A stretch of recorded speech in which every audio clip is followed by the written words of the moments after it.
पढ़ेंगे ईशावास्य उपनिषद, जिसमें 18 मंत्र हैं। तो पहले हम इसमें शांति पाठ कर लेते हैं, फिर आगे मंत्रों को पढ़ेंगे। ओम पूर्णमदः पूर्णमिदं पूर्णात् पूर्णमुदच्यते पूर्णस्य पूर्णमादाय पूर्णमेवावशिष्यते। ओम शांति शांति शांति। ओम ओम अतः वह परब्रह्म पूर्णम सब प्रकार से पूर्ण है। इदम यह जगत भी पूर्णम पूर्ण है, क्योंकि पूर्णात उस पूर्ण परब्रह्म से पूर्णम यह पूर्ण उदच्यते उत्पन्न हुआ है। पूर्ण से पूर्ण के पूर्णम पूर्ण को आदाय लेकर पूर्ण एव ही अवशिष्यते बचा रहता है। ओम शांति हो शांति हो शांति हो।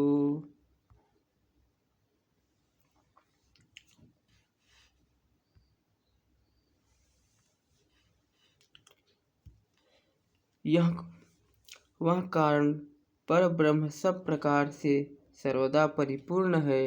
यह कार्य जगत भी पूर्ण है, क्योंकि यह पूर्ण उस पूर्ण ब्रह्म से ही उत्पन्न हुआ है। उस पूर्ण ब्रह्म में से पूर्ण जगत को निकाल लेने पर भी वह पूर्ण ही बचा रहता है। 3 बार शांति पद के उच्चारण द्वारा उपनिषद विद्या की प्राप्ति में विघ्न रूप तापों की शांति चाही गई है। ताप 3 हैं। आध्यात्मिक मन और शरीर संबंधी, आधिदैविक देवताओं द्वारा प्राप्त और आधि भौतिक प्राणियों द्वारा प्राप्त। अब हम यहाँ से मंत्र पढ़ते हैं।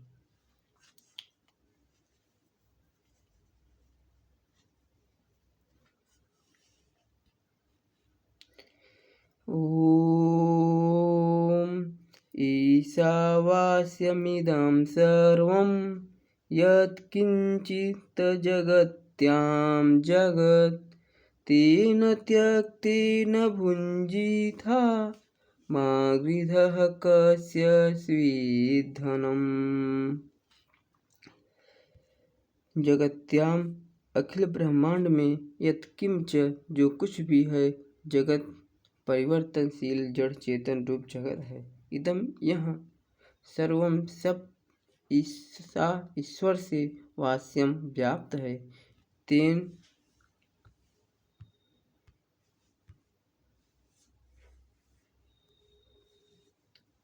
उसके त्यक्तेन त्याग से भुंजित अपना पालन कर। कस्य स्वित किसी के भी धनम धन का मागृध लोभ मत कर। व्याख्या। संपूर्ण ब्रह्मांड गतिमान और नश्वर है। इसमें जो भी यह जड़ चेतन जगत दिखाई दे रहा है यह नित्य परिवर्तनशील है और इसलिए स्थायी नहीं है। यह सबका सर्वज्ञ सर्वनियंता शक्तिशाली अद्वितीय शुद्ध परिपूर्ण परमात्मा से आच्छादन करने योग्य है और उससे ही पूरी तरह व्याप्त है। ब्रह्म सब में है, कोई भी अंश उससे रहित नहीं है। ईश्वर आत्मा से सर्वत्र और सब में व्याप्त है।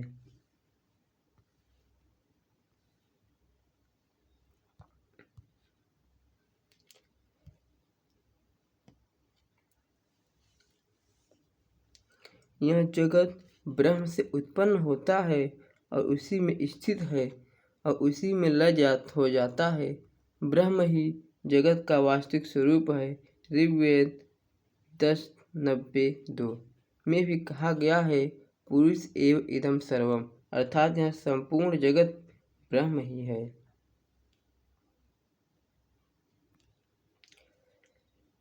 शंकर मत में ईश्वर चराचर जगत का आत्मा है, ऐसी भावना से युक्त साधक का त्याग में ही अधिकार है, कर्म में नहीं। आत्मा में निष्ठा रखने वाला साधक सर्वत्र आत्मा को जानकर जगत का परित्याग कर देता है। अब फिर इस त्याग से अपनी आत्मा का पालन करता है। सब कुछ ब्रह्म है, इस समझ के साधक त्याग पूर्वक आत्मा पालनी है। मंत्र के अंत में त्यागी के लिए नियम विधि का निर्देश की किसी के धन की आकांक्षा न करो अथवा आकांक्षा न करो। धन किसका है अर्थात किसी का भी नहीं। स्वीता को अनर्थ तक निपात मानने पर पहला मंत्र और प्रश्नवाचक मानने पर दूसरा अर्थ ग्रहणीय है। धन से समस्त भोग्य पदार्थ समझने चाहिए। संसार में कोई भी वस्तु ऐसी नहीं है जो अचल होकर किसी के पास सदा रहे, इसलिए लोभ उचित नहीं है, त्याग ही आचरणीय है। तेन त्यक्तेन भुंजीथा में भुंजीथा से अनेक आचार्यों ने भोग करो अर्थ लिया है। तदन अनुसार यहाँ कहा गया है कि उस ईश्वर को साथ रखते हुए कृत कर्मों के फल की कामना का त्याग करके त्यक्ते निष्काम भावना से करो, निष्काम भावना से भोग करो। इसका तात्पर्य है कि जगत से चित्त हटाकर त्याग पूर्वक भोग का उपभोग करो, यह आदेश है। आचार्य शंकर के अनुसार इस मंत्र में ज्ञान निष्ठा का वर्णन है। ज्ञान में निष्ठा रखने वाला साधक को इच्छाओं का त्याग करते हुए आत्मा की रक्षा करनी चाहिए। महात्मा गांधी ने माना था कि इस मंत्र में समस्त प्राणियों की समानता का सिद्धांत दिया गया है।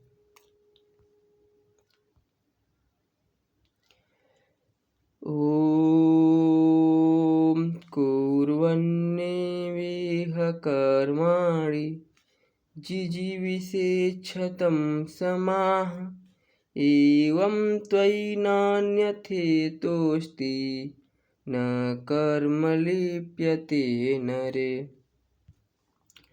अर्थात इस जगत में कर्माणि शुभ तथा नियत कर्मों को कुर्वन् करते हुए एवं ही शतम समाह 100 वर्षों तक जीवी से जीने की इच्छा करनी चाहिए।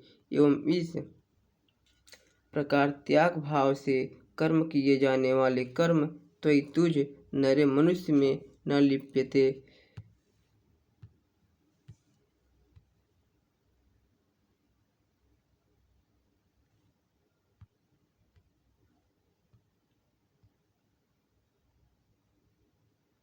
लिप्त नहीं होंगे। इतः इससे भिन्न अन्यथा अन्य कोई मार्ग न अस्ति नहीं है जिससे कि मनुष्य कर्म बंधन से मुक्त हो सके।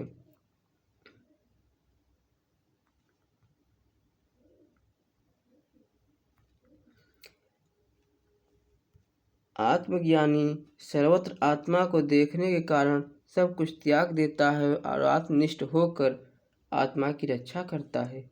किंतु इस संसार में अधिकांश लोग आत्म तत्व का ग्रहण करने में समर्थ हैं। वे तो स्वयं को शरीर समझने वाले नर हैं जो मनुष्यत्व का अभिमान रखते हैं और सांसारिक सुखों का लालसा किया करते हैं। शंकर महिधर उपनिषद ब्रह्मयोगी आदि की व्याख्या के अनुसार आत्मज्ञान में आसक्त लोगों के लिए इस मंत्र में कर्मनिष्ठा का उपदेश दिया जा रहा है। जो मनुष्य कर्म करने में ही लगे रहना चाहते हैं और पृथ्वी लोक में 100 वर्षों या उससे भी अधिक आयु तक जीना चाहता है, उनको चाहिए कि वह शुभ कर्मों और शास्त्र नियत कर्मों को करते हुए ही लंबी आयु तक जीने की इच्छा करें। वास्तव में मनुष्य बिना कर्म के एक क्षण भी नहीं रह सकता। बिना कर्म के शरीर यात्रा भी नहीं हो सकती। गीता 3:8। अतः शुभ कर्म ही जीवन पर्यंत आचरणीय है। शंकर आनंद भट्ट आदि ने मंत्र के उत्तरार्ध में की व्याख्या में लिखा है, इस प्रकार जीने की इच्छा रखने वाले मनुष्य के लिए अग्निहोत्रादि शास्त्र विहित कर्म करते हुए ही आयु बिताने के अतिरिक्त कोई दूसरा प्रकार नहीं है जिससे अशुभ कर्म का लेप न हो। शंकर मत में कर्म उस चरम लक्ष्य तक पहुँचता है जहाँ तक ज्ञान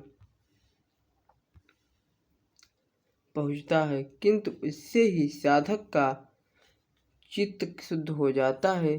चित्त की शुद्धि से आत्मज्ञान के उदय की योग्यता आती है और फिर आत्मज्ञान से मोक्ष प्राप्त होता है। कर्म मार्ग में भी परंपरा से मोक्ष की ओर ले जा सकता है। इसलिए जिन साधकों की ज्ञान निष्ठा नहीं है, उनके लिए मंत्र कर्म निष्ठा का विधान करता है। इस प्रकार शंकर मत में ईशोपनिषद का प्रथम मंत्र ज्ञान निष्ठा का प्रतिपादक है। जो उसमें व्याप्त है, ब्रह्म सब में है, कोई भी अंश उससे रहित नहीं है। ईश्वर आत्मा होने से सर्वत्र सब में व्याप्त है, रहता है। यह जगत ब्रह्म से उत्पन्न होता है, उसी में स्थित है, उसी में लय हो जाता है। ब्रह्म ही जगत का वास्तविक स्वरूप है। ऋग्वेद 10:2 में भी कहा, पुरुष एवं इदम सर्वम, यह संपूर्ण जगत ब्रह्म है। शांकर मत में ईश्वर चराचर जगत का आत्मा है। ऐसी भावना से युक्त साधक का त्याग में ही अधिकार है, कर्म में नहीं। आत्मा में निष्ठा रखने वाला साधक सर्वत्र आत्मा को जानकर जगत परित्याग कर देता है और अपनी आत्मा का पालन करता है। सब कुछ ब्रह्म है।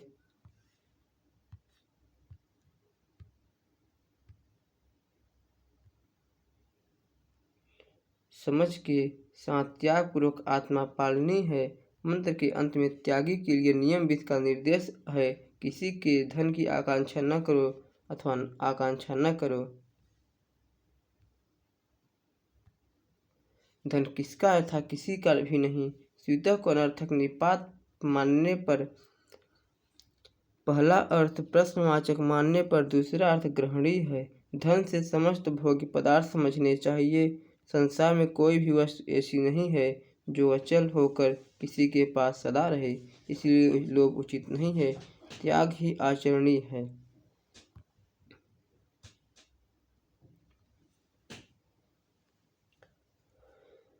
ओम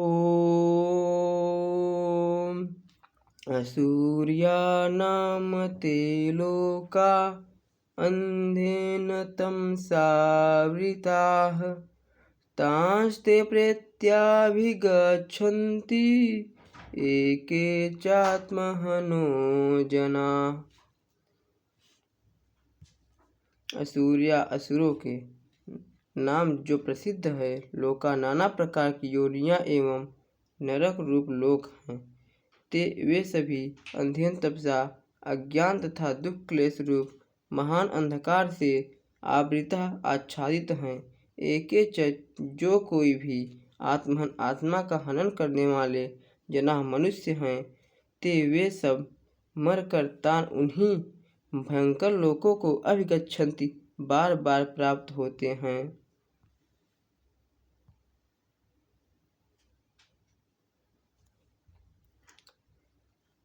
आत्म तत्व के स्वरूप वर्णन से पूर्व इस मंत्र में आत्मघाती को चेतावनी दी गई है। शंकर अद्वैताचार्य के मतों में आत्मा को न जानने वाला अज्ञानी जन ही आत्मघाती है। जो आत्मा का नाश करता है, आत्मा के वास्तविक स्वरूप को न जानना और अज्ञान में रहना ही आत्मघात है। आत्मा प्रकाश रूप है, वह सब में विद्यमान है, वह पूर्ण है, अखंड है, पर अज्ञानी देह को ही आत्मा समझने के कारण उससे अनजान रहता है, उसे जानना भी नहीं चाहता। वह भेद बुद्धि से युक्त होता है, इच्छाओं के साथ कर्मों में प्रवृत्त होता है और सतत दुखों को भोगता है। वह तो बार बार मर कर कर्म फलों का भोग करने के लिए नाना योनियों में जन्म प्राप्त करता रहता है। आत्मघात रूप दोष का फल संसार में जन्म मृत्यु चक्र में बंधना है। विविध योनियों में जन्म लेना ही संसरण है। ये जन्म ही विविध लोक है, क्योंकि इनमें जीव को अपने कर्म फलों का अवलोकन अर्थात भोग करता है। ये लोक ही असुर लोक हैं, क्योंकि ये केवल असुरों के योग्य हैं। असुर लोक से कुकर शुकर आदि भिन्न शोकपूर्णी आसुरी योनियों और भयंकर नरक आदि लोकों का अर्थ भी लिया जा सकता है। जो आत्मज्ञान प्रवृत्त नहीं होते और कर्मों को भी फल की कामना के साथ करते हैं, उनको अत्यंत तमस से घिरे इन्हीं लोगों को बार बार आना पड़ता है।